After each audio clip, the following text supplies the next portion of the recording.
Assalamualaikum warahmatullahi wabarakatuh. Perkenalkan, saya Anggina Bintang. Saya dari Prodi Administrasi Pendidikan STKIP Budidaya Binjai. Di sini saya akan menjelaskan materi tentang Pancasila sebagai dasar negara dan Pancasila sebagai ideologi negara. Yang pertama, saya akan menjelaskan Pancasila sebagai dasar negara. Pengertian Pancasila sebagai dasar negara. Pancasila sebagai dasar negara berarti setiap sendi-sendi ketatanegaraan sesuai dengan nilai-nilai Pancasila. Memaknai kembali, Pancasila merupakan sebuah penegasan terhadap komitmen bahwa sesungguhnya nilai-nilai Pancasila adalah dasar dan ideologi dalam kita bermasyarakat, berbangsa, dan bernegara. Pancasila sebagai dasar negara dalam pengertian ini sering disebut falsafah bangsa. Dalam hal ini, Pancasila digunakan sebagai dasar mengatur pemerintahan negara, atau dengan kata lain, Pancasila digunakan sebagai dasar untuk mengatur penyelenggaraan negara. B. Konsep negara, tujuan negara, konsep dasar negara, dan agensi Pancasila sebagai dasar negara.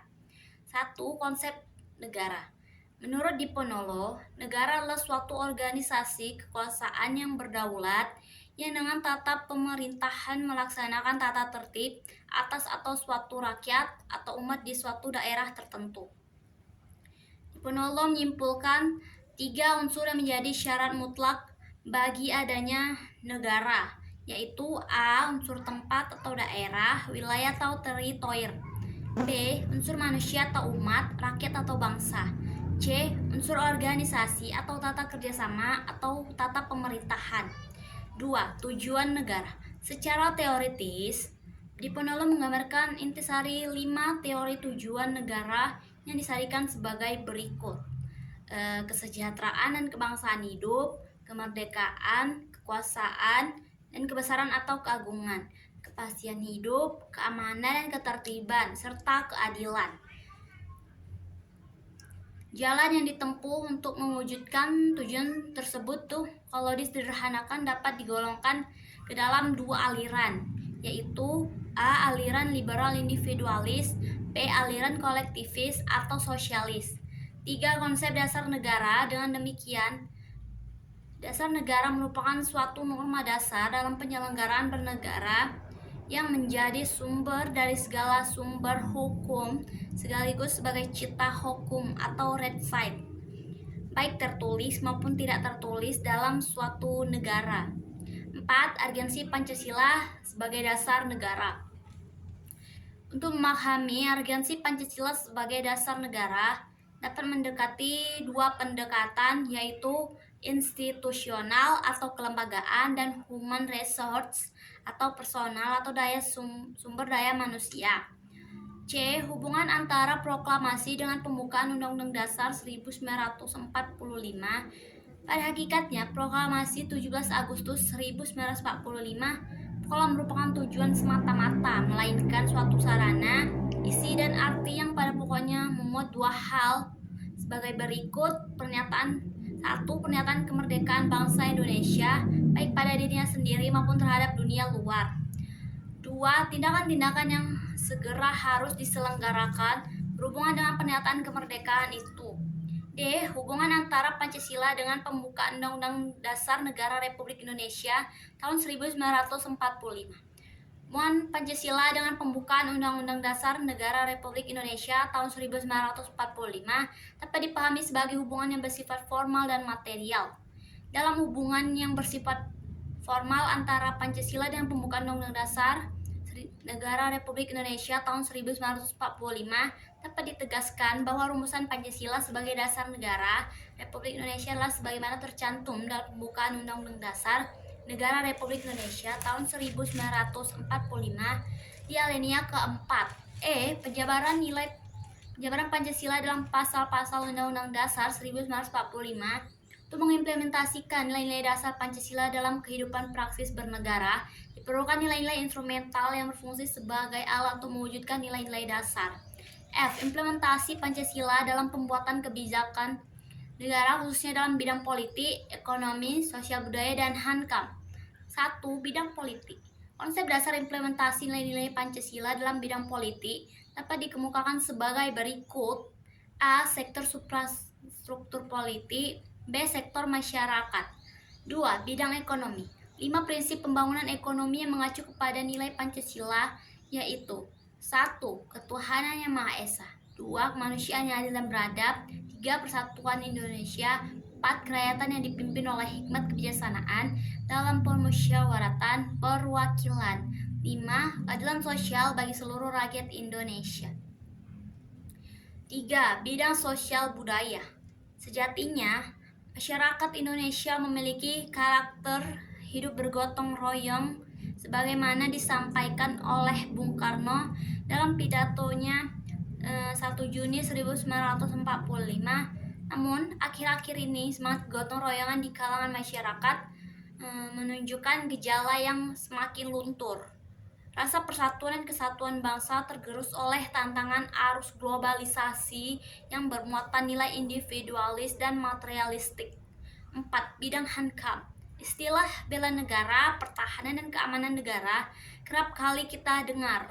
Ketiga istilah tersebut terkait dengan pembahasan mengenai implementasi Pancasila dan bidang pertahanan, keamanan negara.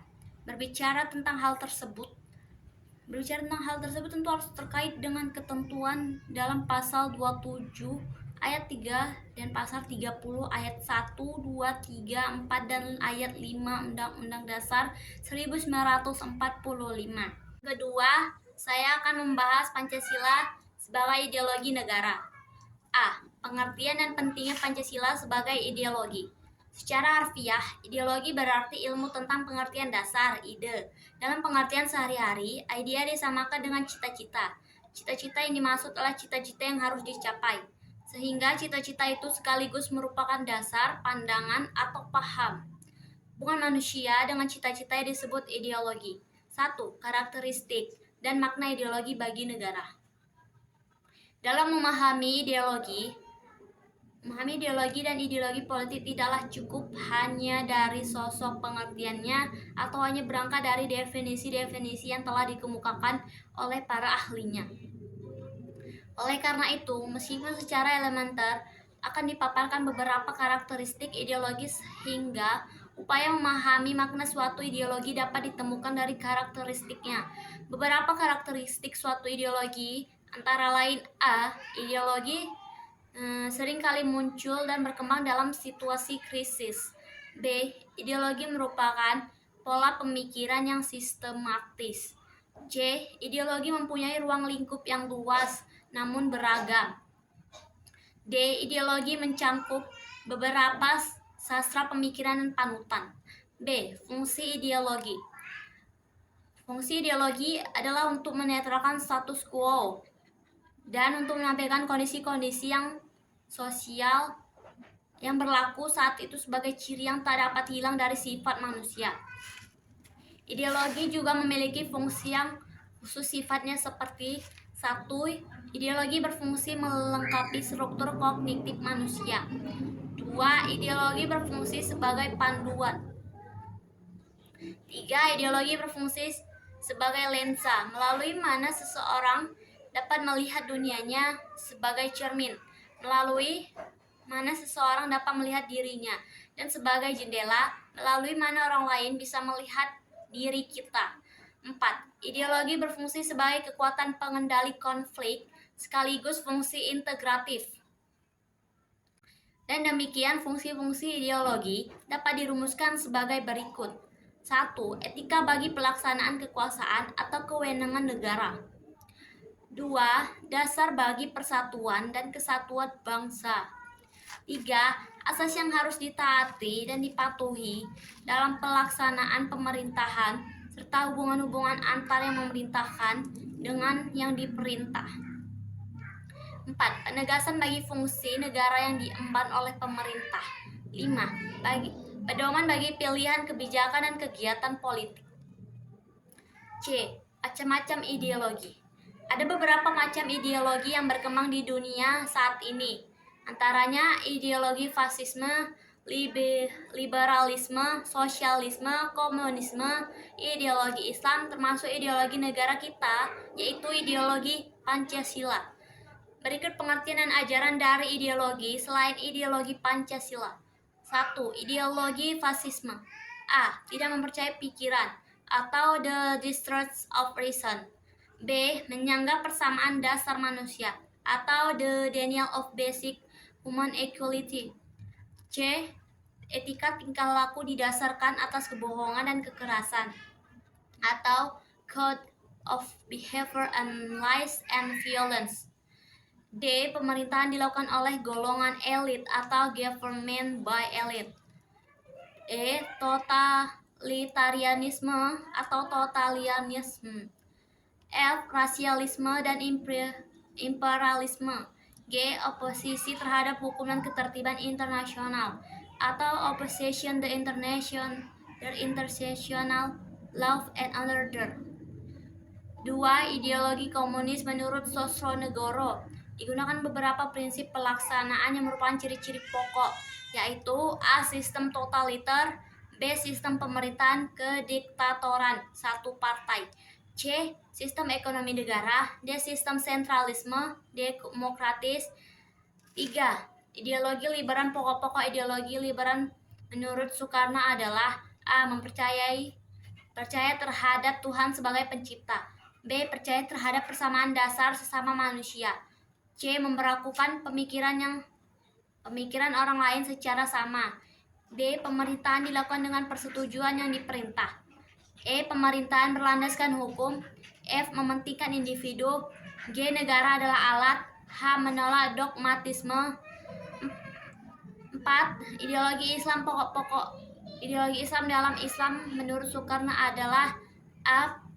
Percaya kepada hanya satu Tuhan, B. Persatu dan kesatuan, C. Musyawarah dan mufakat, D. Memegang persamaan dasar manusia, E. Etika tingkah laku didasarkan atas kerja sama, F. Memegang atau menegakkan keadilan. 5. Ideologi Pancasila sebagai ideologi negara berarti bahwa Pancasila merupakan gagasan dasar yang berkenaan dan dengan berkehidupan negara.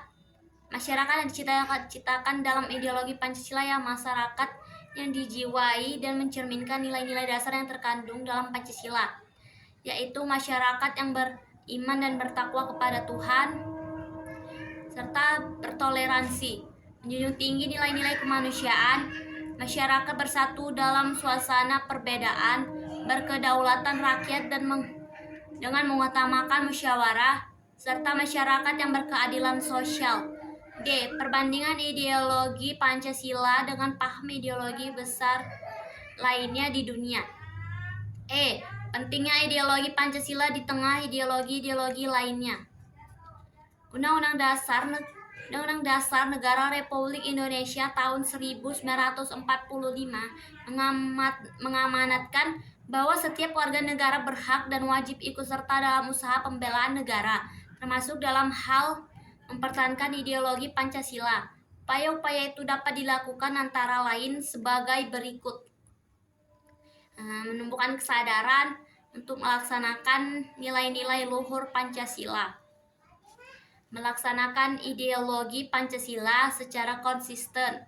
Menempatkan Pancasila sebagai sumber hukum dalam pembuatan peraturan perundangan nasional. Menempatkan Pancasila sebagai moral dan kepribadian bangsa Indonesia. Nilai yang terkandung dalam ideologi Pancasila bukanlah nilai-nilai dari luar, tetapi sumber dari kekayaan rohani bangsa, serta diterimanya nilai bersama itu adalah hasil kesepakatan warga negara, bukan paksaan atau tekanan pihak lain.